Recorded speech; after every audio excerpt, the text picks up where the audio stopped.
청취자 여러분 환영합니다. 오늘의 심층탐구에서는 2026년 2월 현재 그 극심한 수요 정책이 이른바 캐즘의 깊은 계곡을 통과하고 있는 글로벌 2차 전지 시장의 현주소를 좀 집중적으로 조명해 보려고 합니다. 네, 안녕하십니까. 특히 이 매서운 산업의 혹한기 속에서도 시가총액 약 1조 8,600억 원을 기록하면서 주식시장의 치열한 재평가를 받고 있는 기업이 하나 있죠. 바로 코스모 신소재입니다. 맞습니다. 아주 뜨거운 감자죠. 네, 오늘 저희가 이 시간을 통해 풀어야 할 미션은 아주 명확합니다.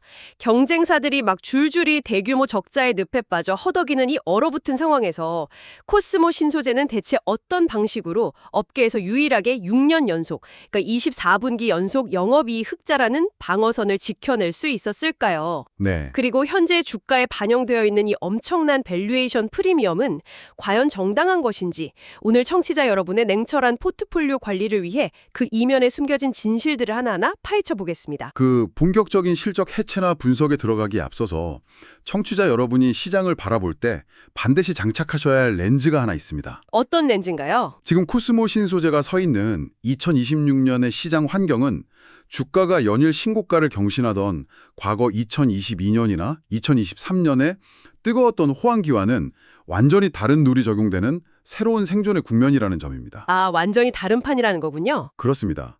과거에 통용되던 무한성장 스토리나 호황기 당시에 증권가에서 막 쏟아내던 목표 주가 산정 로직을 지금의 시장에 그대로 대입하는 것은 투자에 있어서 굉장히 위험한 발상입니다. 네, 주의해야겠네요. 따라서 오늘은 철저하게 2026년이라는 구조적 침체기가 보여주는 냉혹한 데이터를 바탕으로 이 기업이 가진 진짜 생존 능력, 그리고 펀더멘탈을 해부해 볼 가역입니다. 과거의 환상에서 벗어나서 현실을 직시해야 한다는 말씀이시죠? 좋습니다. 그럼 바로 그 현실을 보여주는 핵심 데이터부터 들여다보죠. 네, 살펴보시죠. 제가 2025년 코스모 신소재의 결산 실적 수치를 꼼꼼히 살펴봤는데요. 솔직히 수치 자체만 놓고 보면 꽤 충격적입니다. 아무래도 시장 상황이다 보니까요. 매출액은 전년 대비 20% 감소한 약 4,563억 원을 기록했고 수익성을 보여주는 영업이익은 무려 91%나 급감해서 고작 약 23억 원에 불과했습니다. 네, 엄청난 폭락이죠. 특히 작년 3분기는 정말 아슬아슬한 시기였죠. 영업이익이 약 1억 3,500만 원으로 전년 대비 97.9%나 폭락하면서 그야말로 턱걸이로 적자를 면했고요. 당기순이익 기준으로는 아예 적자로 전환했던 뼈아픈 시기였습니다. 맞습니다. 아주 위태로웠습니다. 겉으로 드러난 숫자만 보면 이 기업의 이익 창출 능력이 심각하게 훼손된 것 아닌가 이런 의구심이 드는데요. 도대체 어떻게 4분기에 다시 약 5억 6천만 원의 영업이익을 내면서 그 24분기 연속 흑자 타이틀을 기적처럼 지켜낼 수 있었던 건가요? 그 의문을 풀려면 먼저 소재 장치 산업이 가진 가장 무서운 특성, 바로 역영업 레버리지 효과라는 개념을 짚고 넘어가야 합니다. 역영업 레버리지 효과요? 네. 그러니까 양극재를 생산하는 대규모 공장은 거대한 가마솥을 끊임없이 데워야 하는 구조와 비슷하거든요.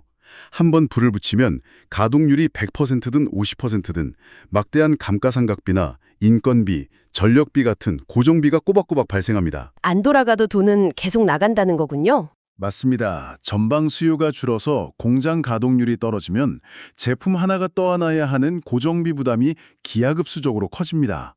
그래서 매출액이 20% 줄어들 때 이익은 그보다 훨씬 큰 폭인 90% 이상 증발해버리는 현상이 나타나는 겁니다. 아, 그래서 영업이익이 91%나 날아간 거군요. 작년에 동종업계의 많은 기업들이 수백억 원의 적자를 낸 이유가 바로 이 역레버리지의 직격탄을 맞았기 때문입니다. 고정비의 덫에 제대로 걸려버린 거네요. 그런데 코스모 신소재는 어떻게 그 덫에서 살아남아 흑자를 유지한 건가요? 단순히 공장 불을 끄고 허리띠를 졸라매는 것만으로는 불가능했을 텐데요. 그 핵심은 단순한 원가 절감이 아니라 기업의 뼈대 자체에 있습니다. 이 기업이 흑자를 지켜낸 결정적 배경에는 코스모 신소재 특유의 이중 엔진, 즉 듀얼 엔진 포트폴리오가 자리 잡고 있습니다. 듀얼 엔진이요? 네, 본업인 2차 전지 양극재 사업이 캐즘의 직격탄을 맞아 휘청거릴 때 완전히 다른 산업군에 속한 고부가 가치 비 2차 전지 부문이 그 빈자리를 훌륭하게 메워준 겁니다. 서로 보완을 해준 거군요. 하나의 사업부가 부진할 때 다른 사업부가 수익을 방어해주는 이런 교차 보전 시스템이 제대로 작동했다는 뜻이죠. 시장 전체가 하락장일 때 기업의 현금 흐름이 마르지 않도록 버텨주는 이 하방 경직성은 불안에 떠는 주식시장의 투자자들에게 엄청난 안도감을 제공합니다. 여기서 약간 재미있는 포인트가 눈에 띄는데요. 자료를 보니까 코스모심 소재가 명색이 2차 전지 소재 기업인데 이 극심한 보릿고개를 버티게 해준 구원투수가 배터리가 아니라 다름 아닌 필름이더라고요. 네, 맞습니다. 정확히 짚으셨습니다. 정확히는 MLCC, 그러니까 적층 세라믹 콘덴서 공정에 쓰이는 이형 필름 사업인데 제가 알기로 이 MLCC가 전자산업의 쌀이라고 불리지 않습니까? 스마트폰부터 시작해서 전기가 통하는 거의 모든 전자기기에 무조건 들어가야 하는 아주 핵심 부품이잖아요. 그렇죠. 없어서는 안 될 부품이죠. 그런 게 배터리 회사가 왜 이 필름으로 수익을 내고 있는 건지 꽤 흥미로운 구조입니다. 청취자분들 중에도 IT 기기나 반도체 쪽에 관심이 있으신 분들은 MLCC라는 단어를 자주 접해보셨을 겁니다.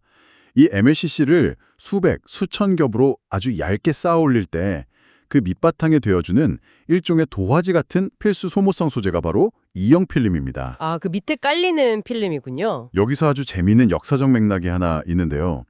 코스모 신소재가 어느 날 갑자기 이 첨단 필름 사업을 뚝딱 만들어낸 게 아닙니다. 혹시 과거에 음악을 듣거나 영상을 볼 때 쓰던 카세트 테이프나 비디오 테이프 기억하십니까? 아, 마그네틱 테이프 말씀이시죠? 그 새까만 테이프가 돌돌 말려 있던 거 당연히 기억합니다. 맞습니다. 코스모 신소재의 전신이 바로 그 마그네틱 테이프를 만들던 회사였습니다. 아, 정말요? 그게 그렇게 연결되나요? 네, 수십 년 동안 테이프 표면에 자석 물질을 아주 얇고 고르게 바르며 깎고 다듬어온 고도의 정밀 코팅 기술이 기업 내에 축적되어 있었던 거죠. 그 오래된 장인 정신 같은 코팅 기술이 시대의 변화에 맞춰 진화하면서 진입장벽이 매우 높은 현재의 MLCC 이형 필름 시장에 성공적으로 안착할 수 있었던 근간이 된 겁니다. 와, 과거의 기술이 현재의 최첨단 산업을 떠받치는 기동이 된 셈이네요. 그런데 이 필름 사업이 앞으로 얼마나 더 성장할 수 있을지가 관건일 텐데 제가 숫자를 보니까 수요처가 스마트폰에서 전기차 쪽으로 넘어가면서 단위 자체가 완전히 달라지더라고요. 아주 극적으로 변하죠. 보통 스마트폰 한 대에 MLCC가 대략 1000개 정도 들어간다고 하잖아요. 네, 그런데 그 숫자가 자동차로 넘어가면 그야말로 폭발적으로 늘어납니다. 내연기관차만 해도 수천 개가 들어가지만 최근 각광받는 전기차나 자율주행차 한 대에는 적게는 10,000개에서 많게는 15,000개 이상의 MLCC가 필요합니다. 10,000개에서 15,000개요. 네, 필요량이 단숨에 10배에서 15배 수준으로 훌쩍 뛰는 겁니다. 거기에 최근 전 세계로 휩쓸고 있는 AI 열풍까지 더해졌습니다. AI 연산 서버 하나를 구축하는데 엄청난 양의 고성능 MLCC가 필요하거든요. 아, AI 서버에도 들어가는군요. 그렇습니다. 전방 핵심 고객사인 삼성전기의 2026년 영업이익 추정치가 전년 대비 26.1%나 증가한 1조 1,400억 원으로 역대 최대치를 경신할 것으로 전망되는 이유가 바로 이겁니다. 고객사의 공장이 그야말로 풀가동 상태에 들어간다는 뜻이네요. 네, 삼성전기 같은 핵심 고객사의 공장이 풀가동되면 당연히 그 공정에 필수적으로 들어가는 코스모 신소재의 고마진 이형 필름 공급량도 동반해서 상승할 수밖에 없습니다. 서로 윈윈이네요. 2차 전지 본업이 회복될 때까지 2026년의 전사 실적을 든든하게 방어해줄 그야말로 절대적 해자가 구축된 것이죠. 필름 사업이 얼마나 든든한 방패 역할을 해주고 있는지 확실히 이해가 됩니다. 하지만 투자자들의 시선에서 냉정하게 보자면 아무리 필름 사업이 캐시카우 역할을 잘 해주고 있다 하더라도 결국 기업의 메인 성장 동력은 배터리 양글재 사업이어야 한다는 그 근본적인 우려를 지울 수가 없을 텐데요. 시장의 가장 큰 고민거리죠. 원래 코스모 신소재가 발표했던 마스터 플랜에 따르면 2025년에 무려 10만 톤 생산 체제로 돌입하기 위해 6만 5천 톤 규모의 핵심 설비인 제3공장을 가동할 예정이었지 않습니까? 네, 원래 계획은 그랬습니다. 그런데 이 가동 시기가 2026년 하반기로 전면 연기되었습니다. 설상가상으로 삼성 SDI를 통해 에너지 저장 장치, 즉 ESS 시장에 본격 진입하려던 계획도 가격 경쟁력을 앞세운 중국산 저가 LFP 배터리의 거센 옷에 밀려서 2020년 이후로 기약 없이 지연된 상태고요. 맞습니다. 이 배터리 본업의 혹독한 현실과 성장 지연, 이건 어떻게 해석해야 할까요? 겉으로 드러난 일정 지연만 보면 주가에 치명적인 악재로 보이는 것이 사실입니다. 하지만 기업 가치를 장기적으로 평가하는 재무적 관점에서 들여다보면 이 증설 지연 결정은 단순한 경쟁력 후퇴가 아닙니다. 그럼 뭔가 의도된 전략이라는 건가요? 오히려 전기차 캐즘이라는 통제 불가능한 거시 환경 속에서 경영진이 내린 고도의 재무 리스크 관리이자 전략적 유연성의 결과물로 해석하는 것이 타당합니다. 아까 말씀드린 역영업 레버리지 효과를 다시 떠올려 보시죠. 그 가마솥 비유요? 네, 전방의 자동차 메이커들이 배터리 주문을 줄이고 있어서 수요가 메말라 있는 상황인데 무리하게 계획대로 10만 톤짜리 거대한 공장을 완공하고 가동 스위치를 누리면 어떻게 될까요? 돌아가지도 않는 공장에서 막대한 감가상각비 폭탄이 터지게 되겠네요. 수익을 내기는커녕 회사의 현금이 실시간으로 타들어가는 대규모 적자의 늪에 빠지게 될 테고요. 정확히 그겁니다. 경영진이 신규 공장 가동을 연기한 것은 현재의 낮은 수요와 가동률 속에서 기업의 생명줄과도 같은 현금 흐름을 지켜내기 위한 아주 현실적이고 현명한 버티기 전략인 셈입니다. 뼈 아프지만 살아남기 위한 선택이었군요. 살아남아야 다음 호황기를 맞이할 수 있으니까요. 그리고 배터리 본업과 관련해서 우리가 주목해야 할 정말 중요한 펀더멘털의 극적인 변화가 하나 더 있습니다. 바로 고객사 믹스의 대전환입니다. 고객사 비중의 변화 말씀이시군요. 저도 자료를 보면서 굉장히 놀랐던 부분인데요. 네, 어떤 점이 가장 눈에 띄셨나요? 불과 2024년 3분기만 하더라도 코스모 신소재는 LG 에너지 솔루션과 LG 화학을 향한 단결적 양극재 매출 비중이 사실상 100%였습니다. 특정 고객사에 전적으로 의존하는 구조였죠. 완전히 몰려 있었죠. 그런데 글로벌 전기차 시장이 가격을 낮추기 위해 저가형 모델을 선호하기 시작하면서 LG 쪽에 납품하던 프리미엄 소재 수요가 큰 타격을 입었습니다. 그런데 놀랍게도 딱 1년 만인 2025년 3분기에 이 비중이 완전히 뒤집혔더라고요. 네, 그 1년 사이의 변화가 이 기업의 체질을 완전히 바꿔놓았습니다. 2025년 3분기 기준으로 삼정 SDI를 향한 매출 비중이 80%로 치솟았고 반대로 기존의 절대적 고객이었던 LG 측 비중은 20%로 줄어들며 완벽하게 역전된 겁니다. 정말 드라마틱한 변화네요. 기업 입장에서 특정 단일 고객사에만 목을 매던 취약한 구조에서 벗어나 메이저 고객사를 다변화했다는 것은 중장기적인 사업 안정성 측면에서 엄청난 호재임이 분명합니다. 하나의 바구니에 모든 계란을 담지 않게 된 거군요. 하지만 객관적으로 짚고 넘어가야 할 한계점도 분명히 보입니다. 어떤 부분이죠? 중장기적으로는 긍정적일지 몰라도 당장 LG 쪽에서 빠진 막대한 물량을 새로운 삼성 SDI 물량이 온전히 채워주지는 못했잖아요. 네, 그건 사실입니다. 그 공백 때문에 2025년 3분기 양극재 매출이 고작 750억 원에 그치는 등 이 체질 개선 과정에서 꽤나 고통스러운 과도기적 매출 하락을 겪고 있다는 사실은 투자자들이 반드시 인지해야 할 리스크 아닐까요? 날카로운 지적입니다. 고객사 다변화라는 올바른 방향으로 나아가고는 있지만 그 과정에서 피할 수 없는 뼈아픈 성장통을 앓고 있는 중이라고 객관적으로 평가하는 것이 맞습니다. 그렇다면 시야를 조금 더 넓혀서 산업 전체의 구도 속에서 이 상황을 비교해보면 어떨까요? 청취자 여러분의 입체적인 이해를 돕기 위해 업계의 압도적 선두주자인 에코프로 그룹을 비교 선상에 올려보겠습니다. 좋은 비교 대상이네요. 에코프로 그룹은 2025년에 시장의 예상을 뛰어넘는 강력한 어닝 서프라이즈를 기록했고 특히 에코프로 BM은 약 1,427억 원이라는 엄청난 영업이익을 내면서 완벽하게 흑자 전환에 성공했습니다. 물론 두 그룹 간의 체급과 생산 규모 차이가 매우 크다는 점은 감안해야겠지만 똑같이 극심한 수요 부진을 겪는 시장에서 이 두 기업의 생존 방식은 어떻게 다른 건가요? 두 그룹은 다가온 위기를 돌파하는 메커니즘과 DNA 자체가 완전히 다릅니다. 에코프로 그룹의 생존 키워드는 수직 계열화입니다. 네. 에코프로는 막대한 자본력과 압도적인 규모의 경제를 동원해서 인도네시아의 니켈 재련소 등 배터리 제조의 가장 윗단에 있는 상류 밸류체인을 직접 내재화했습니다. 원광을 캐고 재련하는 과정부터 양극재 생산까지 한 번에 이어지도록 만들어 원가를 파격적으로 절감했고 나아가 메탈 트레이딩 자체에서 엄청난 마진을 창출하며 위기를 돌파한 겁니다. 다 가지고 있으니까 가능한 전략이네요. 반면에 코스모 신소재는 그런 거대한 자본력이나 자체 광산, 재련소를 보유하고 있지는 않죠. 그렇기 때문에 전혀 다른 길을 택한 겁니다. 코스모 신소재의 생존 키워드는 이종사업 다각화, 즉 수평적 다각화입니다. 분야를 넓히는 거군요. 맞습니다. 광산을 파는 대신 현재 글로벌 산업을 주도하고 있는 AI 연산 서버와 전장 부품이라는 완전히 다른 타산업의 거대한 호황에 올라탐으로써 배터리 시장의 폭풍우를 견뎌내고 있는 것이죠. 서로 버티는 방식이 완전히 다르네요. 청취자 여러분께서 투자자의 관점으로 이 두 기업을 바라보실 때 이 구조적 차이를 명확히 인지하시는 것이 매우 중요합니다. 배터리 사이클이 깊은 침체에 빠졌을 때 에코프로가 글로벌 메탈 시세의 변동성에 직접적인 영향을 받으며 수익성을 방어하는 구조라면 코스모 신소재는 전방의 IT 기기나 반도체 시세의 사이클에 실적이 연동되는 완전히 다른 방어 기제를 가지고 있다는 뜻입니다. 같은 배터리 소재를 만들지만 위기 대응 방식의 결속성은 완전히 다르군요. 자, 이제 청취자 여러분께서 가장 주의 깊게 들으셔야 할 실전 투자와 직결되는 밸류에이션 파트로 넘어가 보겠습니다. 네, 가장 중요한 부분이죠. 최근 증권가 리포트들을 보면 코스모 신소재의 목표 주가를 기존 43,000원에서 5만 원으로 슬금슬금 상향 조정하는 움직임이 보입니다.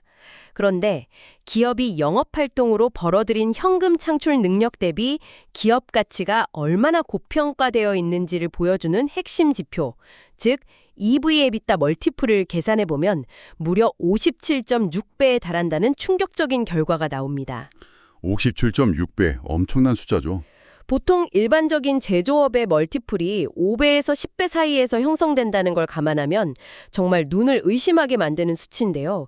현재의 저조한 실적을 생각하면 주가가 대체 왜 이렇게까지 무거운 미래에 대한 빚을 지고 있는 건가요? 시장에 냉혹하면서도 기대감에 찬 논리가 바로 그 57.6배라는 비현실적인 숫자에 고스란히 담겨 있습니다. 이 지표를 뜯어보면 아주 명확해집니다. 어떤 논리인가요? 시장 참여자들은 지금 당장 코스모 신소재가 발표한 2026년에 바닥을 기는 성적표를 보고 투자하는 게 아닙니다.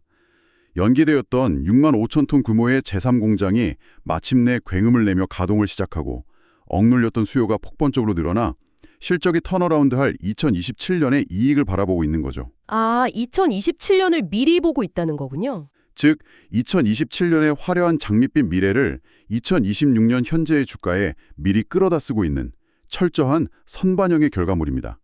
분보가 되는 2026년 현재의 이익은 바닥 수준인데 분자인 기업 가치에는 2027년의 거대한 기대감이 잔뜩 껴있으니 멀티플이 기형적으로 높게 산출될 수밖에 없는 겁니다. 말 그대로 미래의 성장을 담보로 현재의 높은 주가를 간신히 지탱하고 있다는 뜻이군요. 하지만 펀더멘털을 보수적으로 분석하는 입장에서 보면 이건 굉장히 아슬아슬하고 위태로운 줄타기 같아 보입니다. 맞습니다. 아주 예리한 관점입니다. 기업이 가진 가장 치명적인 아킬레스건이자 주가 하락의 트리거가 될 수 있습니다. 만약 전방시장의 침체가 예상보다 길어져서 2026년 하반기로 미뤄둔 공장 증설 일정이 또다시 연기된다고 가정해보죠. 최악의 시나리오네요. 그렇게 되면 2027년의 이익 회복이라는 전제 조건 자체가 무너지게 됩니다. 미래를 한껏 끌어다 쓴 이 높은 밸류에이션은 의지할 기둥을 잃고 순식간에 붕괴될 수 있는 아주 무서운 리스크를 내포하고 있습니다. 기대감이라는 기둥 하나가 무너지면 저 57.6배라는 프리미엄이 역풍으로 돌아올 수 있다는 경고군요. 그렇다면 이렇게 불확실성과 리스크가 혼재된 상황에서 청취자 여러분은 실제 투자 포트폴리오를 어떻게 관리하고 접근해야 할까요? 이럴 때일수록 감정을 배제하고 철저하게 데이터와 시나리오에 기반한 바벨 전략 형태의 리스크 관리가 필요합니다. 바벨 전략이요? 구체적으로 어떤 건가요? 먼저 단순히 주가가 고점 대비 많이 빠졌다는 이유만으로 손실을 만회하겠다며 섣불리 물타기를 하는 접근은 절대 금물입니다. 함부로 평단가를 낮추려다간 큰일 난다는 거군요. 네, 하방을 지지해줄 단단한 바닥을 확인하는 게 우선입니다. 과거 데이터를 보면 3년 내 최저점이었던 29,500원 선 부근에서 시장에 강한 지지 심리가 작용했습니다. 이 부근에서 명확한 지지 신호가 나올 때만 아주 보수적인 관점에서 분할 매수를 고려해 볼 수 있습니다. 극도로 조심스럽게 접근하라는 말씀이시네요. 손실을 제한하기 위한 방어선도 당연히 필요하겠죠. 그렇습니다. 예측 불가능한 거시경제의 악재가 터질 것에 대비해 25,000원에서 28,000원 사이에는 명확한 손절 라인을 그어두고 리스크를 기계적으로 차단해야 합니다. 손절 라인은 칼같이 지켜야겠군요. 그리고 만약 물린 투자자라면 주가가 20일 이동 평균선 약 49,830원 선에서 저항을 맞을 때 비중을 기계적으로 줄일 것을 조언합니다.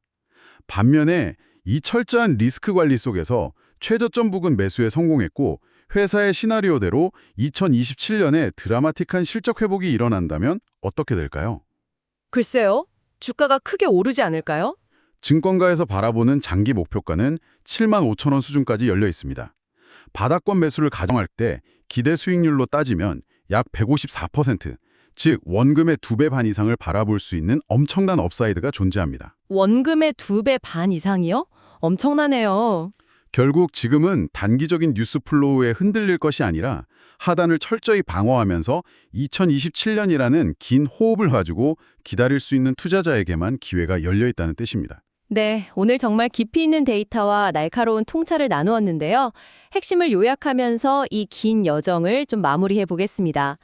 2026년 현재 시점에서의 코스모 신소재 투자는 단순히 2년 전 2차 전지 붐이 일었을 때처럼 막연한 성장을 맹목적으로 추종하는 자리가 절대 아닙니다. 네, 확실히 다릅니다. 오히려 IT 기기와 AI 서버에 들어가는 MLCC 이용 필름 사업이 끈끈하게 만들어내는 현금 흐름의 방어력을 굳게 믿고 배터리 본업의 진짜 개화기인 2027년이 올 때까지 혹독한 겨울을 버텨내는 전략적 인내가 그 어느 때보다 절실히 요구되는 시점이라는 사실을 청취자 여러분도 잊지 마시기 바랍니다. 여기서 심층 분석을 마치기 전에 청취자 여러분이 일상으로 돌아가신 후에도 스스로 한번 고민해 보실 만한 새롭고 도발적인 화두를 하나 던져드리고 싶습니다. 어떤 화두인가요? 오늘 우리가 해부한 모든 분석들을 종합해 보면 아주 흥미로운 상상의 나래를 펼칠 수 있거든요. 만약 전 세계적인 전기차 캐즘 현상이 전문가들의 예상보다 훨씬 아주 길게 이어진다고 가정해보죠. 그런데 그와는 정반대로 AI 연산 서버와 고도화된 자율주행 시장은 우리의 상상을 초월할 정도로 기하급수적인 팽창을 거듭한다면 과연 어떤 일이 벌어질까요? 배터리는 정체되는데 IT와 AI 수요만 폭발하는 아주 극단적인 시나리오군요. 맞습니다.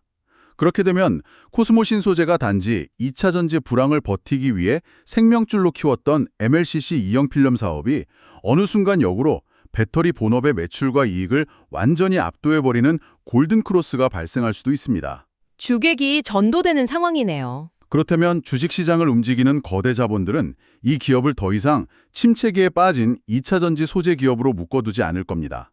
오히려 폭발적으로 성장하는 AI 및 전장용 첨단 IT 소재 기업으로 기업의 정체성 자체를 완전히 새롭게 재정의, 즉 리레이팅하게 되지 않을까요?